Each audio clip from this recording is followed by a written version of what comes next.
दोस्तों आपका स्वागत है फर्निशिंग ब्रो पे। आज हम इस वीडियो में दिखाने वाले हैं यूपीवीसी और सीपीवीसी पाइप फिटिंग्स की फैक्ट्री। किस तरीके से यूपीवीसी और सीपीवीसी के जो प्रोडक्ट्स आते हैं वो फैक्ट्री के अंदर मैन्युफैक्चरिंग होते हैं, जो कि हर एक घर के अंदर आपको देखने को मिलेगा। हम जहां पे आज हम आए हैं ये फैक्ट्री राजकोट के पास है और फैक्ट्री का नेम है Recon pipe and fittings. Factory के ओनर हमारे साथ है चिराग पानसुरिया जी, जो हमको पूरा मैन्युफैक्चरिंग प्रोसेस दिखाने वाले हैं। तो दोस्तों फैक्ट्री के अंदर चलते हैं और देखते हैं किस तरीके से पूरा मैन्युफैक्चरिंग प्रोसेस होता है। चलिए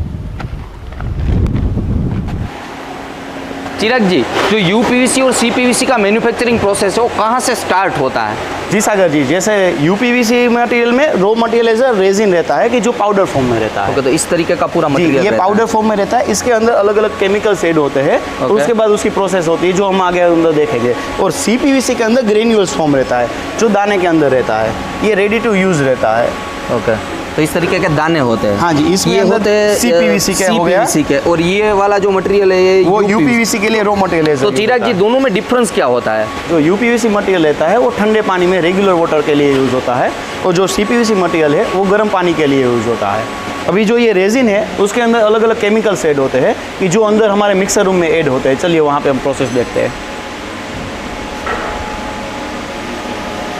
ये मिक्सर का पूरा मशीन है। ये मिक्सर रूम है जिसके अंदर केमिकल्स और रेजिन ऐड होता है कि जिसके अंदर रॉ मटेरियल की प्रोसेस होती है।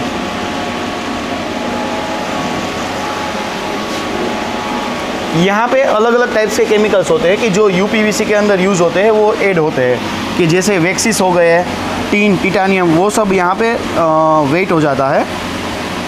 ओके, तो वेट के हिसाब से इसके अंदर ऐड करते हैं। हाँ जी, जो रॉ मटेरियल रेजिन है उसके अंदर ये सब केमिकल्स ऐड होके उसके बाद उसका मिक्सिंग होता है। टोटल मतलब कितने केमिकल्स इसके अंदर ऐड होते हैं? टोटल 9 तरह के केमिकल्स रेजिन के साथ ऐड होते हैं कि जिसके ऊपर से यूपीवीसी फिटिंग्स की क्वालिटी डिपेंड होती है। जैसे कैल्शियम हो गया, टिटानियम हो गया, इपोक्सी हो गया, मतलब ये सारे अलग अलग अलग अलग केमिकल्स होते हैं और उसके डोजेस अलग अलग रहते हैं।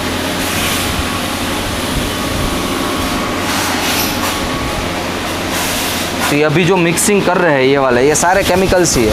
हाँ जी, ये सब केमिकल्स को ऐड होके अभी इसको साथ में रेजिन के साथ मिलाया जाएगा इस मशीन के अंदर। जी, ये मिक्सर बोलते हैं इसको, इसके अंदर मिलाया जाएगा उसके साथ। ओके, तो ये जो बेसिक मटेरियल था वो था रेजिन। रेजिन के साथ ही इसको मिलाएंगे सारा? बेस मटेरियल रेजिन रहता है, उसके अंदर अलग अलग केमिकल्स ऐड होते हैं। ओके, और उसके बाद उसको मिक्सर में ऐड करते हैं।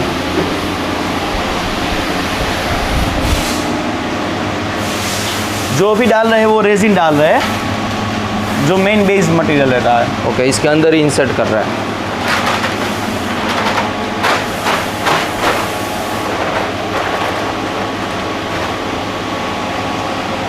ये पूरा मिक्सर है। ये ढक्कन मतलब पैक हो जाएगा बाद में, और ये केमिकल इंसर्ट कर रहा है।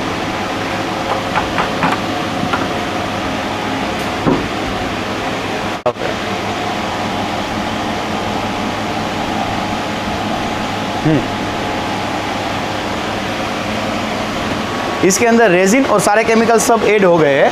अभी इसको हीटिंग देंगे ताकि इसके अंदर का जो मॉइस्चराइजर होगा वो निकल जाएगा और उसके बाद उसका प्रोसेस कंप्लीट हो जाएगा। जैसे अभी मिक्सर चालू करने के लिए उसका लीड क्लोज कर देते हैं।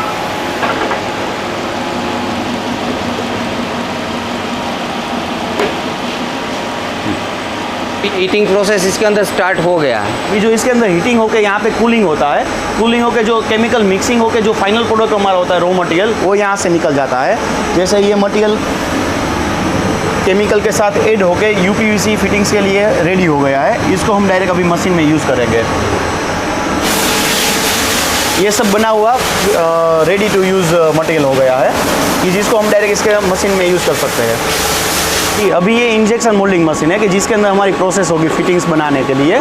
तो ये सारे मशीन जो है सब सेम मशीन ही रहते हैं कि जिसकी अलग अलग कैपेसिटी के हिसाब से मशीन अलग अलग रहते हैं, लेकिन सबका प्रोडक्शन सेम ही निकलता है।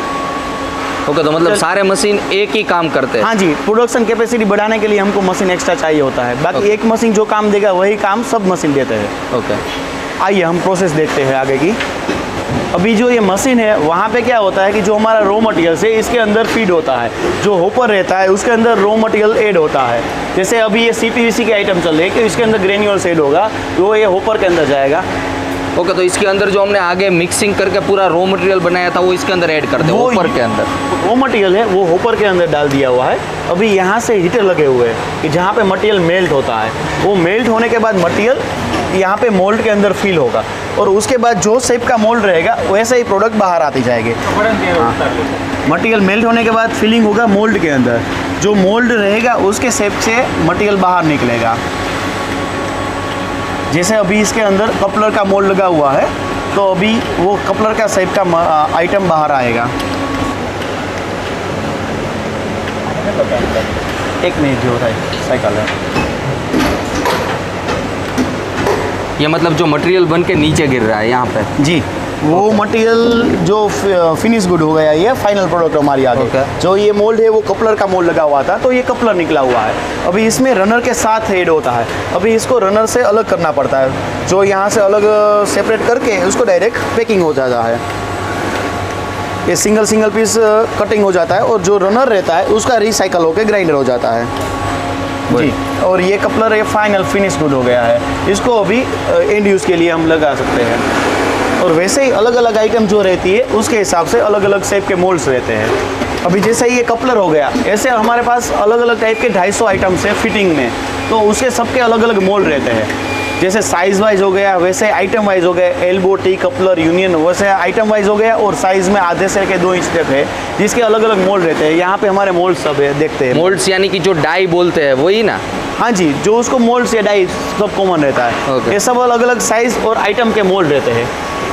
तो आपके पास टोटल कितनी डाई है? हमारे पास टोटल 250 आइटम है, मैन्युफैक्चरिंग होती है यहाँ पे, जो यू और सी मिला के 250 आइटम्स फिटिंग्स की होती है, तो वो सबके यहाँ पे मोल्ड रहते हैं। तो मतलब जैसी आइटम बनानी है उस हिसाब से ये वाला जो मोल्ड था उसको उठा के आप मशीन के अंदर लगाते जी जी, यहाँ पे हमारा हम दिखाते हैं कि कैसे मोल्ड लगते हैं। जो भी आइटम हमको निकालनी होती है वो मशीन के अंदर लगानी पड़ती है। चिराग जी, ये क्या है और यहाँ पे क्या प्रोसेस हो रहा है? अभी यहाँ पे हमारा मोल्ड चेंज हो रहा है कि अलग अलग आइटम वाइज जैसे मोल्ड रहते हैं, तो अभी मशीन में ये मोल्ड लोडिंग होगा और उसके ऊपर डिपेंड रहेगा कि कौन सी आइटम निकलेगी। जैसे अभी ये क्रेन की मदद से मोल्ड मशीन के अंदर लोडिंग करने के लिए जा रहा है। ओके, तो इसका वेट बहुत ज़्यादा होगा? हाँ जी, ये 400 से 500 किलो के बीच में रहता है। ताकि इसको क्रेन की मदद से हमको मशीन के अंदर लगाना पड़ता है। तो जिस तरीके का मटेरियल होता है उस हिसाब से इसकी डाई लगाते हैं। हाँ, ये मोल्ड बोलते हैं। और ये मशीन को क्या कहते हैं? ये मशीन है इंजेक्शन मोल्डिंग मशीन, ये जिसके अंदर मशीन सबके कॉमन रहते हैं। अभी जो हमारे शेप्स अलग अलग आते हैं, जैसे एल्बो हो गया, टी हो गया,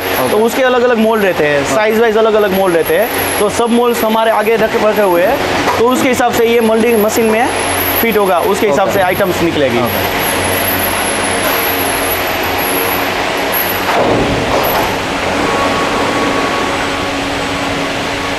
जैसे अभी ये सेट हो रहा है मशीन के बीच में, ये मोल्ड मशीन के बीच में लग जाएगा।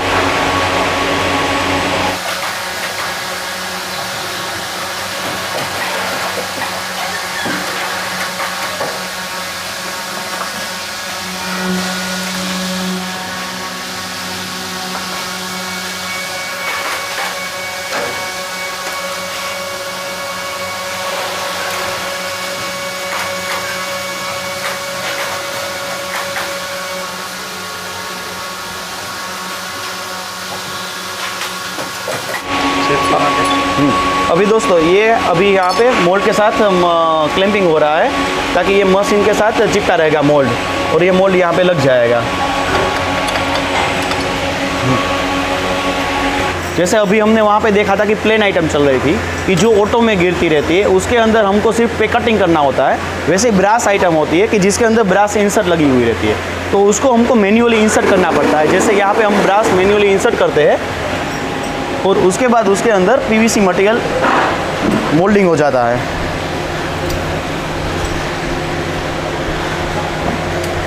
जो भी उसको ब्रास इंसर्ट लगा रहे हैं, उसके बाद उसके ऊपर पीवीसी मटेरियल मोल्डिंग होगा।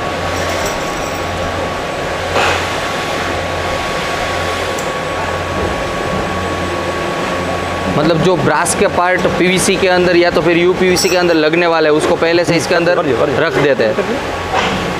हाँ जी, उसको पहले से मैन्युअली लगाना पड़ता है और उसके बाद उसके ऊपर मोल्डिंग प्रोसेस होती है। जैसे ये फिनिश प्रोडक्ट हो गया तो इसके अंदर ब्रास की इंसर्ट लगी हुई आइटम रहती है, इसको ब्रास टी बोलते हैं। वैसे ही ब्रास की आइटम में अलग अलग आइटमें रहती है, तो ब्रास के लिए हमको मैन्युअली लगानी पड़ती है इंसर्ट। अभी यहाँ पे जैसे पीस गिर रहे हैं ऑटो में, उसके साथ डायरेक्टली वहाँ पे पैकिंग प्रोसेस होती है। वहाँ से इनर पैकेट, इसके अंदर जो इनर पैकिंग रहता है उसके साथ यहाँ पे पैकिंग हो जाता है और उसको आउटर पैकिंग के साथ लगा के इसको हम डायरेक्ट वेयर हाउस में जाने देते हैं। जैसे इनर पैकिंग के 10 पैकेट इसके अंदर आ जाते हैं और उसको हम स्टॉक में लगा देते हैं। जहाँ पे हमारा वेयर हाउस है वहाँ पे वो लोडिंग हो जाता है।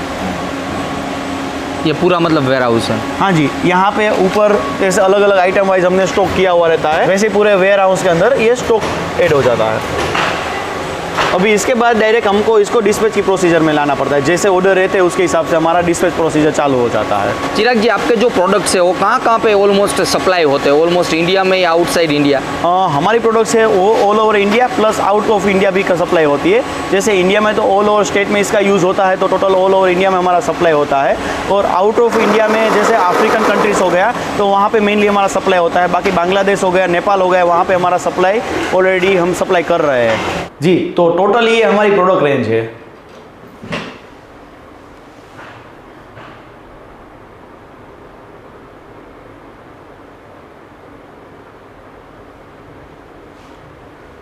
जो यूपीवीसी होता है वो वाइट कलर का रहता है, जो रेगुलर पानी में हमारा यूज होता है प्लम्बिंग के लिए। तो इसका टोटली हमारे पास आधे इंची से लेके 2 इंची तक पाइप और फिटिंग्स की रेंज अवेलेबल है।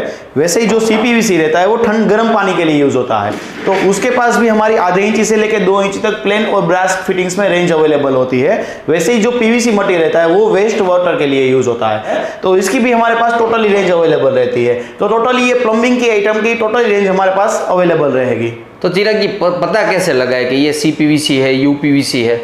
जैसे विजुअली हम पता लगा सकते हैं कि यूपीवीसी जो रहता है वो व्हाइट कलर का मटेरियल रहता है, सीपीवीसी रहता है वो पीलेपन का मटेरियल रहता है। मतलब ये वाला जो गर्म पानी में जो यूज होता है वो थोड़ा येलोइश टाइप का कलर जी, आइवरी टोन का रहता है, वो सीपीवीसी उसको बोलते हैं और उसकी प्रॉपर्टी गर्म पानी में चलाने के लिए चलती है। वैसे यूपीवीसी जो मटेरियल रहता है उसकी प्रॉपर्टी ठंडे पानी के लिए रहती है। वैसे पीवीसी मटेरियल हो गया तो वो वेस्टेज पानी के लिए निकलता है, बड़ी साइज में यूज होता है। तो चिराग जी, इसकी कॉस्टिंग किस तरीके से रहती है?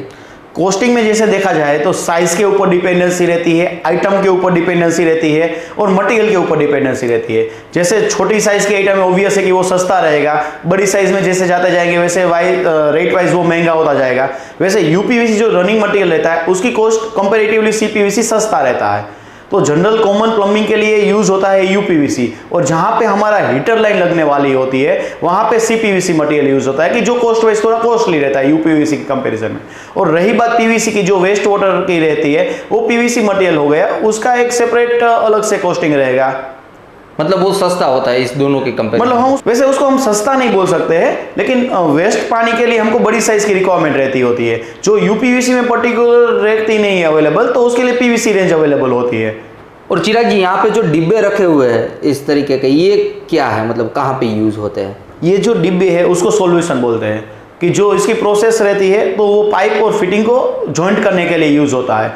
पाइप और फिटिंग को इसको सॉल्यूशन से चिपका के इसको हम प्रोसेस में लेते हैं। यदि ये क्वालिटी लोअर क्वालिटी में हमने यूज किया हुआ है तो पाइप और फिटिंग का जो जॉइंट रहता है वहां से ओपन होने के चांसेस बढ़ जाते हैं, ताकि भविष्य में लीकेज होने का पॉसिबिलिटी बढ़ जाती है। तो ये हमारी प्रॉपर ब्रांड के सॉल्यूशन हम यूज बनाते हैं कि जो प्रॉपर क्वालिटी का बना हुआ रहता है, कि जो कभी आगे के फ्यूचर में भी इसको जॉइंट लीकेज नहीं होने देता है। ओके, तो आप मतलब पीवीसी, यूपीवीसी या तो फिर सीपीवीसी के साथ साथ इस तरीके के जो सॉल्यूशंस आते हैं वो भी बनाते हो? हाँ जी, ये जो हमारी प्रोडक्ट रेंज है उसके अंदर हम सॉल्यूशन भी प्रोवाइड करते हैं। ओके दोस्तों, हमने यूपीवीसी, सीपीवीसी का पूरा मैन्युफैक्चरिंग प्रोसेस देखा है, थैंक्स टू चिराग जी जिसने हमें पूरा मैन्युफैक्चरिंग प्रोसेस दिखाया है कि इस तरीके का मटेरियल कैसे बनता है, यूपीवीसी, सीपीवीसी और पीवीसी में डिफरेंस क्या है, कैसे पता लगाए कौन सा जॉइंट्स हमें लेना है पाइप के अंदर या तो फिर पाइप फिटिंग्स के अंदर।